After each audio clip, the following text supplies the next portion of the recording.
আজকে দুপুরে হলো মেনুতে গাঁদাল পাতাটা করার জন্য পেঁপে ও ডুমুর সিদ্ধ করে রেখে দিয়েছি ভালো করে হলুদ আর জিরে গুঁড়ো দিয়ে। আর গাঁদাল পাতাটা কাঁচা, আমরা অতটা বড়া খাই না, আমরা ডালনা খাই, কারণ পেটটা ঠান্ডা করতে হয়। তার জন্য পেট ঠান্ডা করার জন্য পেঁপে কলা দিয়েও খায়। এটা হলো মুগের ডাল, এক সাইডে হচ্ছে মুগের ডাল, আর একদিকে হচ্ছে গাঁদাল পাতাকে জিরে ফোড়ন দিয়ে তেলে ভাজা হচ্ছে। কাঁচা পাতাটার একটা গন্ধ আছে, তাই ভালো করে ভাজা হচ্ছে। জলটা শেষ হয়ে গেলে ভালো করে নিয়ে নেয়। এদিকে কচুটা সিদ্ধ করতে দিয়েছি। কুমড়োর বড়া করার জন্য বেসন গুলে নিয়েছি, কুমড়ো কাটা হয়ে গেছে, নুন দিয়ে মিশিয়ে রেখেছি। আর সকালে কিছু ভাজা ছিল, মুড়ি কচু ভাজা আর পটল কাঁকরোল আলু ভাজা ছিল।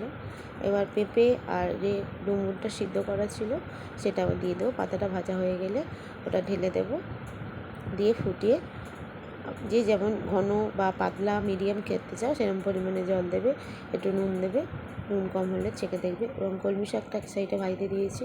কলমি শাকটাও কালো জিরে শুকনো লঙ্কা ফোড়ন দিয়ে ভাজছি, ভেজে একটু চাপা দিয়ে দেবো, দিয়ে নামিয়ে নেবো। শাক ভাজাটাও কমপ্লিট, গাঁদাল পাতার ডালনাটাও কমপ্লিট।